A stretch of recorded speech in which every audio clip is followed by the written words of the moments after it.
You've probably heard about those Navy UFOs that have been making the rounds in the media for the past couple of years. And if you're confused about them, don't worry. It is confusing. And unfortunately, you, along with everyone else, has been misled concerning them. That isn't unusual for the media, so I'm here to shed a little light on the whole situation. We're here? We're here to shed a little light on the whole situation. The three videos of today's topic are FLIR 1, the Go Fast video, and the Gimbal video. We are going to go over a brief history of where these videos came from and attempt to clarify any points of confusion about what others have claimed about them, including those who have had close contact with the UFOs, news outlets, and prominent skeptics like Mick West. That said, there is so much information out there, and unfortunately I've had to leave out a lot for the sake of time, but I've done my best. We've done our best to bring it all together, to make sense of all of this. Quick shout out again to the Bone Patrol podcast. I was recently on the show and I discussed my otherworldly experience at Myrtle's Plantation, one of the most haunted houses in America. Go check that out, links in the description. Also, we want to show a little love to some of our subscribers. I can't shout out everyone, so if you don't hear your name, just know that you have my love and I appreciate every last one of you. So shout out to Ben Sheba, David Sears, Sir Rad, Leech Zombie, Ben Thomas, Joyce Gale, and Rosemary Larkin. Thank you for subscribing and supporting my channel. Play that intro.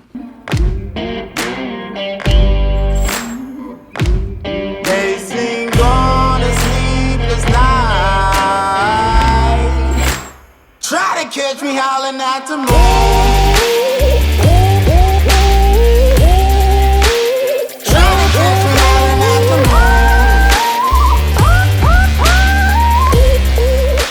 Starting all of this November 14th, 2004, off the coast of Southern California, Commander Fravor, the face of these videos, engages with what was later described as a flying tic-tac because of its wingless cylindrical shape. Contrary to popular belief, Fravor didn't actually film it. That fell to Chad Underwood, who was another pilot that went out after Fravor returned to the USS Nimitz aircraft carrier. The two appear to have a pretty consistent story, both claiming that the object in question was acting erratically, darting back and forth, seeming to violate the laws of physics. As Fravor said to the History Channel, this thing would go from one way to another, similar to if you threw a ping pong ball against a wall. In short, Underwood filmed it through a FLIR camera, and Fravor was the one who saw it with his eyes. At this time, this incident was not known to the public. A few years later, sometime in 2007, the Advanced Aerospace Threat Identification Program, or ATIP, at the time a secret government program, a part of the Defense Intelligence Agency, is spearheaded by then Senate Majority Leader Harry Reid of Nevada, mirroring the purposes of the 1959 government program Project Blue Book.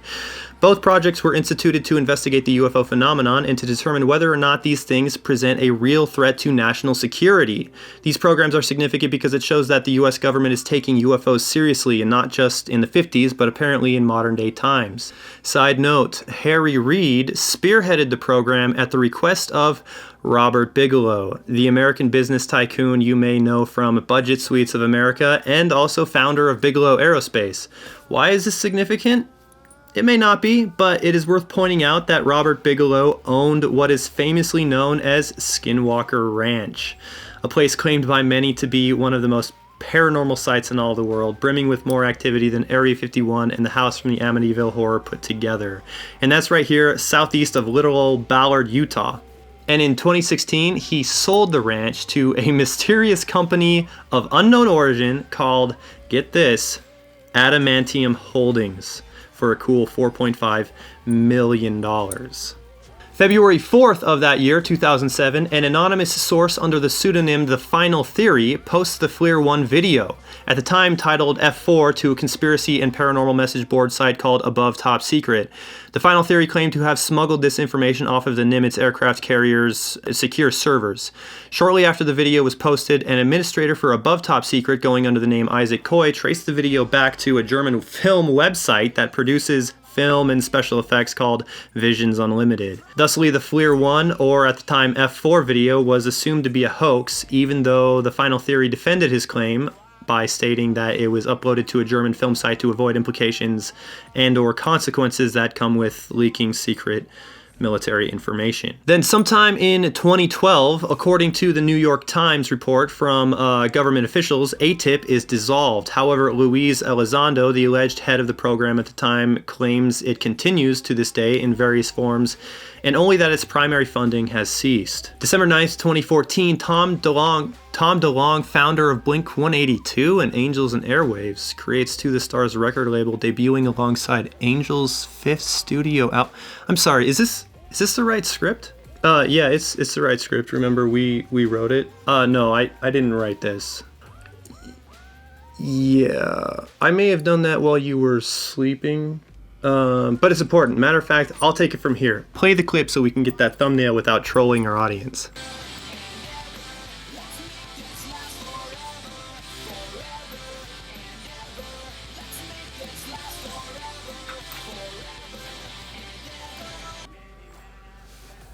I think you need to look up the definition of trolling. No, I don't. As Other Me was saying, December 9th, 2014, Tom DeLonge, the one and only Tom DeLonge, created To the Stars record label, debuting with the album The Dreamwalkers. A mediocre album at best. Sorry, Tom. January 21st, 2015, the Gimbal video along with the Go Fast video was taken by an unknown pilot or pilots off the coast of Florida. But at this time, these videos were classified and unknown to the public, as well still at this time, the 2004 Nimitz encounter. August 24, 2017, a Freedom of Information Act document dated August 24, 2017, indicated that Go Fast, Gimbal, and the FLIR videos were cleared for open publication. The person who filed it? Luis Elizondo, the alleged head of ATIP. This flies in the face of what Susan Goff, strategic planner and spokesperson at the U.S. Department of Defense, said about the disclosure process. She said, quote, "The videos were not cleared for general public release because DOPSR, that is the Defense Office of Pre-Publication and Security Review, did not receive final approval from Navy. Navy's approval would have included PA review from Navy's PA office, PA being Public Affairs." After the release of these videos in December of 2017, there was a follow-up investigation to determine if these videos were considered classified, but it was decided that they weren't. Ultimately, Elizondo was absolved of any wrongdoing by releasing the videos because it was concluded that technically it was a procedural error on the part of DOPSR, and the impression was that the videos were cleared for public release. Additionally, this document is important to all skeptics because there is a little section here, obviously referring to FLIR 1, Gimbal, and Go Fast, which says UAV, balloons, UAS.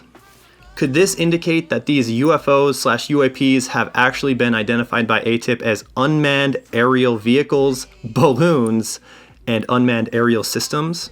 Well, Elizondo in a statement to Popular Mechanics later tried to explain why it says this, and apparently it was himself who wrote those words in that section. He said, "Look, the idea that the government or someone in government might have an interest or be investigating UFOs is sensitive information in the sense that there were very few people in the building that knew about our program, and the DD 1910 form is supposed to be an unclassified document that anyone can read. I can't simply write the word UFO in the request to people who were not cleared for it. However, rest assured, the OCA was always included in this request, so the right people always knew what the request was about." So, October 4th, 2017, Luis Elizondo, the alleged, notice I keep saying alleged head of ATIP from its inception in 2007 to its supposed end in 2012, resigns from Undersecretary of Defense for Intelligence, quote, over concerns of bureaucratic challenges and inflexible mindsets in all levels of the department. This allowed him to pursue other avenues to explore UAP phenomenon, namely joining forces with Tom DeLonge's To the Stars as Director of Government Programs and Services. Quite the record label. This convenient timing surrounding his career change has spurred many to wonder if Elizondo planned to use his government position to benefit his future career for a private employer, which happened to be Tom DeLonge's To the Stars Academy. Absolutely not, he answered in response to a question from Popular Mechanics. I never even met Tom until long after the request was initiated. Who knows? October 11th, 2017, DeLonge announces that To the Stars will be a public benefit corporation adding science and art, officially changing the name to the Stars Academy of Arts and Science. December 16th, 2017, a couple months later, To the Stars Academy of Arts and Science TSAS. I'm just gonna call it TSAS from now on. No, just call it To the Stars. TSAS sounds like degrading somehow. I abbreviate A-tip. I mean, that sounds like the first Q-tip. It's probably just like a stick or something. Yeah, but TSAS? Okay, how about sauce? Sauce? Whatever, I don't even care. December 16, 2017, Sauce releases FLIR 1, or the Nimitz encounter, that a decade earlier was leaked to the internet as F4 by an anonymous user called The Final Theory.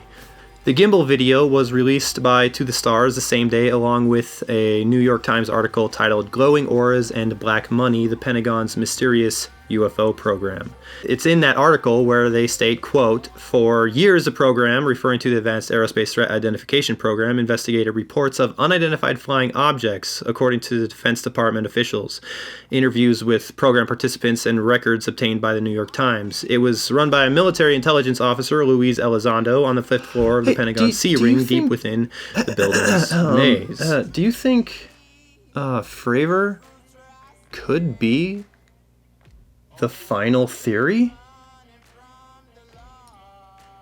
What do you think? What do you think?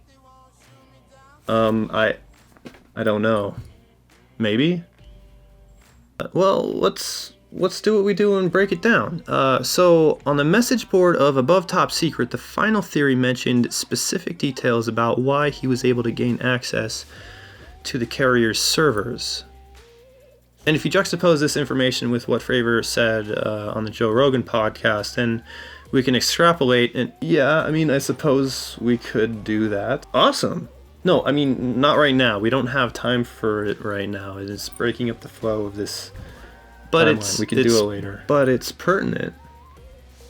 But a little tangential? Oh, and Budget Suites of America was pertinent? Who's running the show here? I thought this was like a team deal. Okay, back to the timeline. March 9th, 2018, Sauce releases the Go Fast video. Throughout all of this, there is a period of unprecedented media coverage. I mean, who wouldn't want to get in on Blink-182 frontman exposing the US government UAP alien programs? I mean, look at this seeming comprehensive list of media coverage surrounding all things these Navy UFOs, the courtesy of Omni Talk Radio.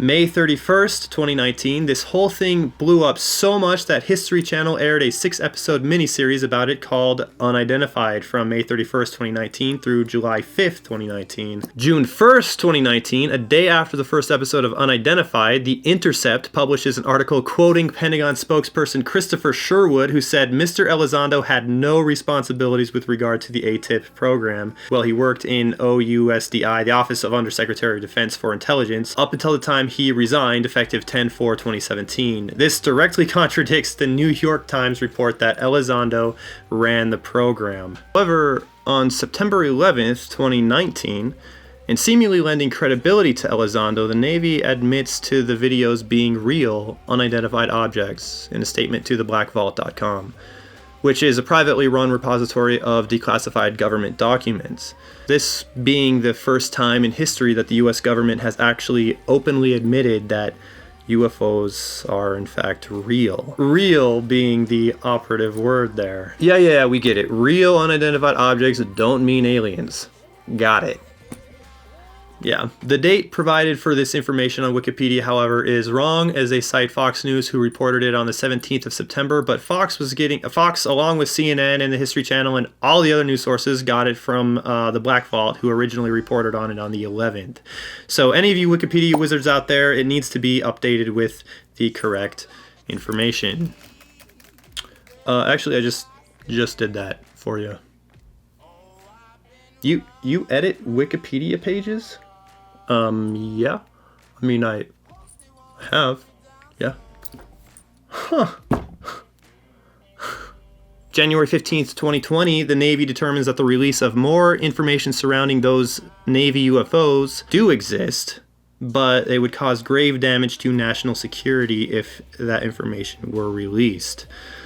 The speculation is that this is in reference to a longer version of the FLIR 1 video, or the Nimitz encounter that is reported to exist by multiple sources.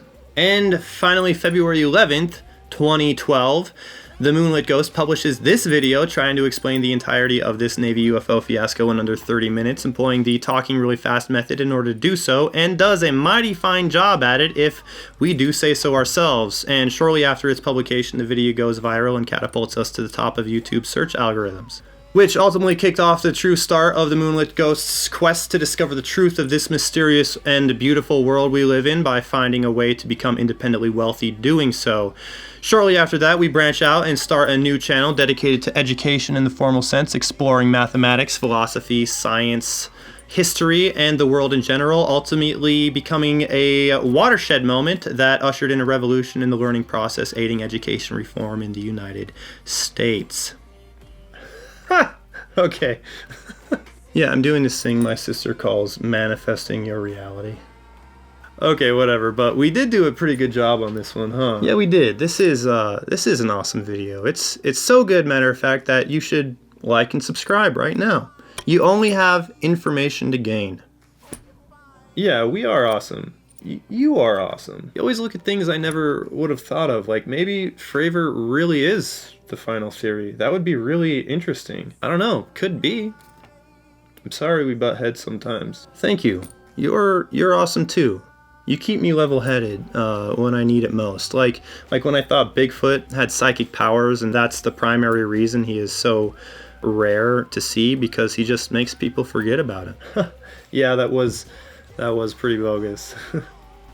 Well, I mean, it's not that bogus. In fact, there is a case to be made that Bigfoot is the Old Testament Nephilim stemming from the tribe. Oh, okay, but we're talking about UFOs. Let's stay on target. But all the same, I'm glad we had this little kind of bonding moment. Here. I don't know. Oh, no, yeah. Sorry. Nothing personal, but I don't think that's a possibility right now. Sorry. Yeah. I don't think that's gonna work. Yeah, if you know what I mean. So, now that you have some sort of context for how all of this happened, let's break down the actual contents of these videos. There is more than enough info out there breaking down these videos. I'm just going to recap what others have said about them. And most def, we will be going over Mick West's evaluations because he is really good at what he does, and he seems pretty determined to show that these videos are nothing that special. So, beginning with the one that started it all in 2004, being the second of 3 videos released by To The Stars, but first leaked back in 2007, and also the first in part 2 of 3 of my series 9 UFOs, where 1, 2, and 3 can be seen in part 1, number 4, FLIR 1, or F4.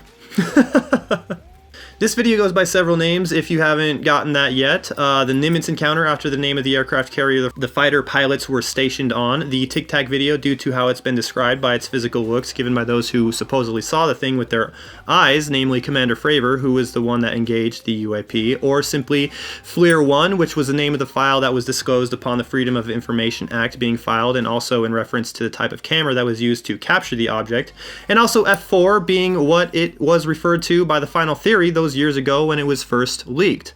But for the sake of simplicity and clarity, I'm just going to call it FLIR 1 from here on out.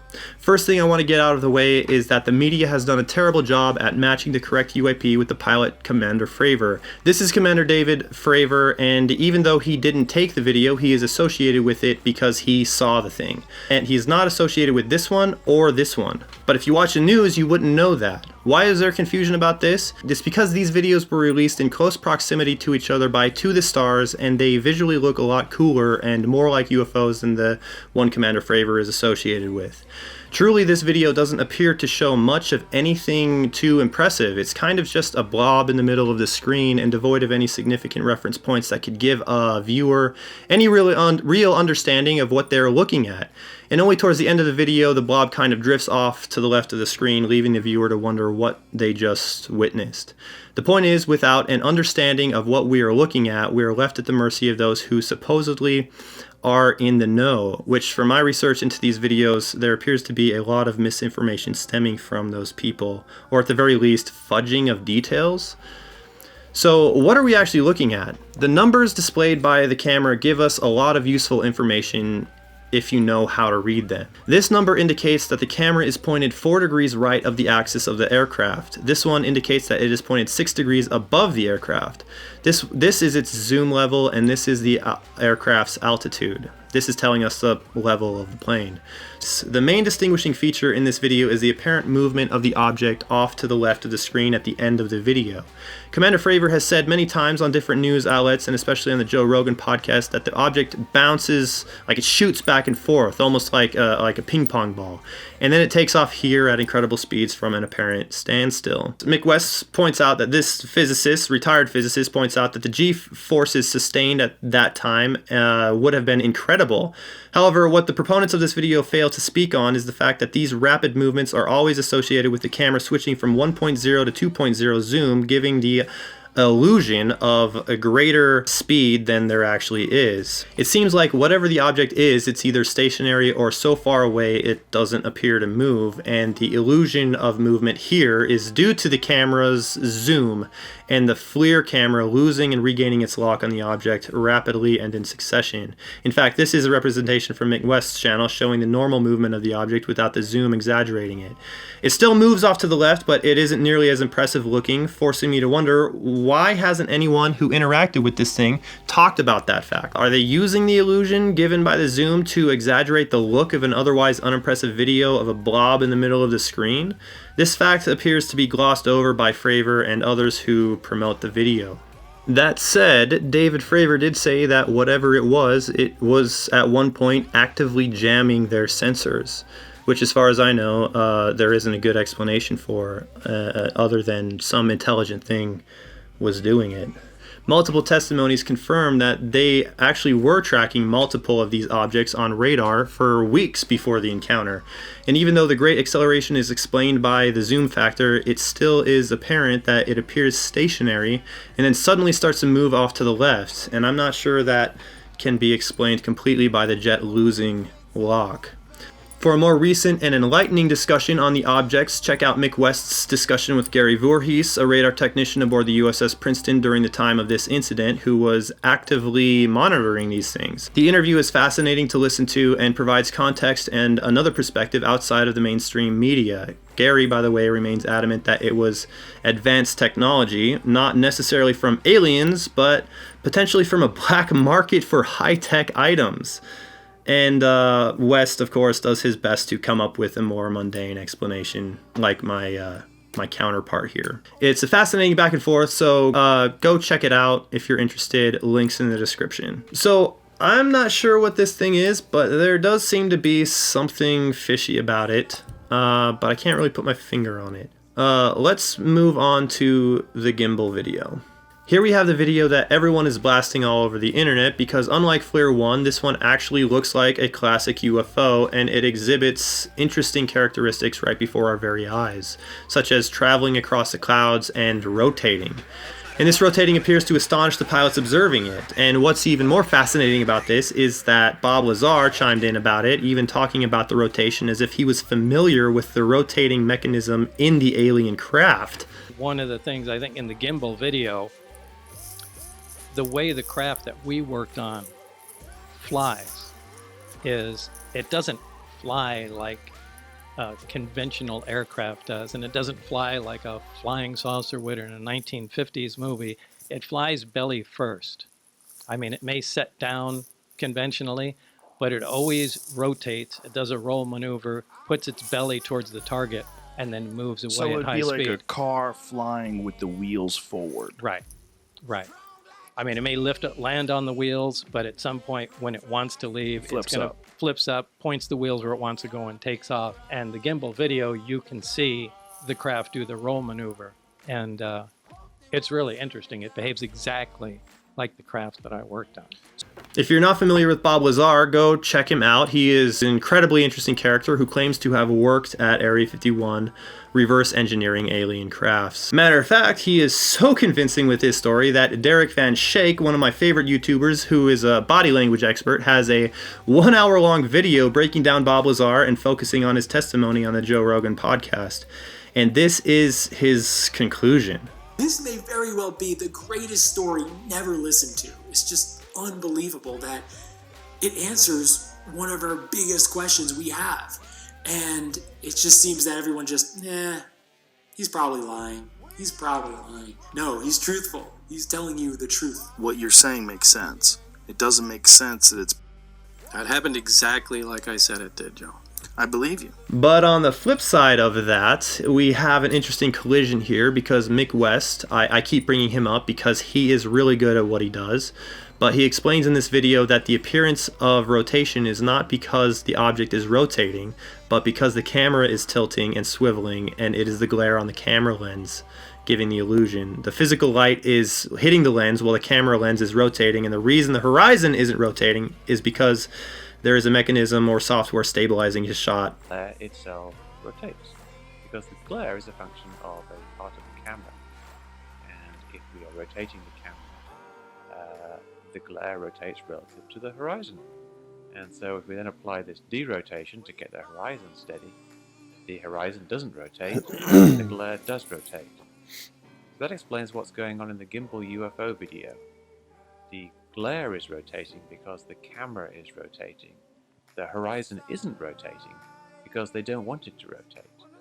The rotation is unwanted, a function of the gimbal system. The derotation rotates the glare, and that's what we're seeing here. There is a mechanism or software stabilizing the shot digitally after the fact. That is pretty damning, but does that explain what this thing is? No, but now that we know the most intriguing part of this video has been basically debunked, it makes it increasingly less likely that it is something exotic, and more likely that it's just another Chilean Navy UFO. And as we know from my previous video, that Navy UFO was completely debunked. And this is directly contradictory to Lazar's statements. But you're not taking into consideration that regardless of whether the rotation was glare or not, the pilots say there was a whole fleet of them. And that inaudible word there, that it actually is L&S band phased array radar, which means they were picking the object up on radar and were visually confirming something was actually there, that they don't know what it was. And the ASA is actually ASA, AESA, and that is state-of-the-art radar technology capable of sending imaging data near the speed of light. And they appear to be picking up a whole fleet of these objects. Only in the video do we see one of them. This isn't a Chilean Navy UFO all over again. They have it on radar and are visually confirming something is there that they don't know what it is, whereas the Chilean Navy were looking at something they didn't realize was actually not where it was. They were just looking in the wrong spot, which was unfortunate, but that it's not the same situation. That doesn't mean it's not a plane, but a whole fleet of planes that they don't know about.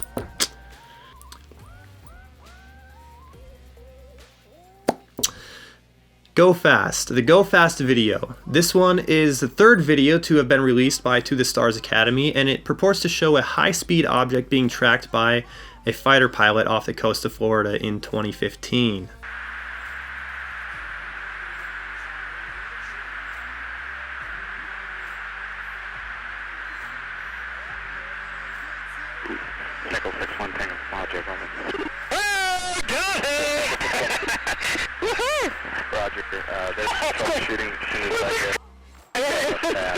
Did you box moving target?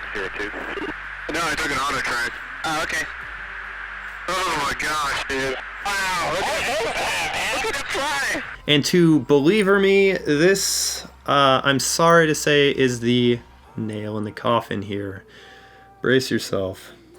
The people promoting this video say this thing is low and fast. West uses some good old-fashioned trigonometry to prove otherwise. This video appears to show an object flying very close to the water, which is how it's presented on Unidentified. That thing is hauling That's ass. exactly my point. It's a little less than 2/3 speed of sound. This description is repeated on the To the Stars Academy page, where the video was first released. A white oval shape moving at high speed, flying very low over the water. But is it really low and fast? No, it's not. It's actually high and slow, and we can prove this with the information in the video. One of the more important numbers here is the range number, on the right hand side, labelled RNG. This is the distance to the target in nautical miles. So the height of the object below the camera really just... I mean, this is stuff Thales of Miletus figured out 2,600 years multiplied ago. by the sine of a downward angle. If you take the object at the start and the end of the tracking, we get 4.4 nautical miles times the sine of 26 degrees gives us 1.92 nautical miles below the plane. So basically it's halfway between the jet and the ocean surface. This is very important because it means the perceived motion of the object against the ocean surface, even if it were moving very slowly, or even if it were not moving at all, will be the same as the speed of a jet itself. This parallax effect is hugely magnified by the high zoom, which is set to NAR, narrow, or around 1.5 degrees field of view. So, we've already seen the unidentified analysis is wrong. It's not close to the water at all, it's at 13,000 feet. And it isn't moving, and this illusion of movement is due to parallax, the parallax effect, which he clearly displays here. This is another example of a flying UFO effect from something that isn't actually moving. All that's happening here is I'm walking along, I'm pointing the camera towards this white ball which I've suspended from some wire from a tree. Here's a wider view, and you can see when I zoom in, the effect of it moving fast over a background is greatly increased. And what's more, the official document declassifying this video says it's a balloon. Probably a weather balloon with the radar reflector attached to it. Do you have anything to rebut any of that? No, that one is obviously a balloon, and as such the Achilles heel of To the Stars Academy of Arts and Science extraordinary claims of the UFO phenomenon that's been greatly misrepresented and strategically placed alongside two other videos, creating a trifecta of unique and incredible characteristics but individually debunkable, backed by pseudo-authority figures to create the illusion of a looming full alien disclosure for the sole purpose of grabbing that cash money with History Channel deals and other corporate backers, while the media remains their loyal metaphorical workhorse, masterminded entirely by my man Tom DeLonge, the original boomer. Is that what you wanted me to say? Is that conclusion up to your standard of critical analysis? Well, there you have it. Good job at destroying faith in true disclosure.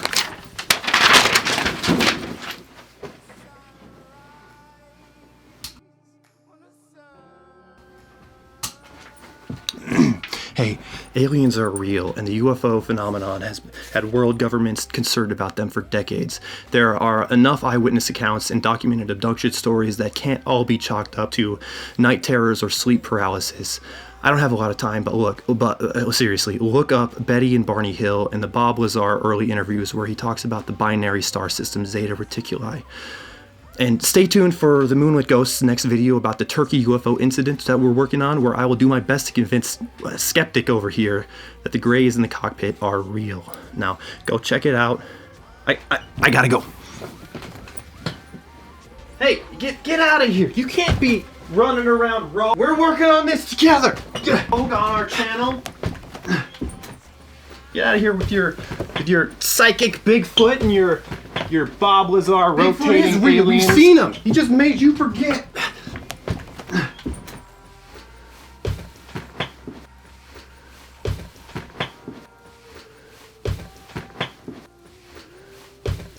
We're trying to be a reputable source here. We don't want that Wikipedia banner at the bottom of our videos. Oh gosh.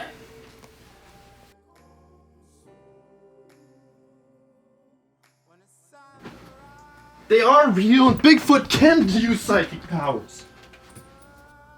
Bigfoot is real. We've seen it. You just don't remember. He got to you. That's a wrap, guys.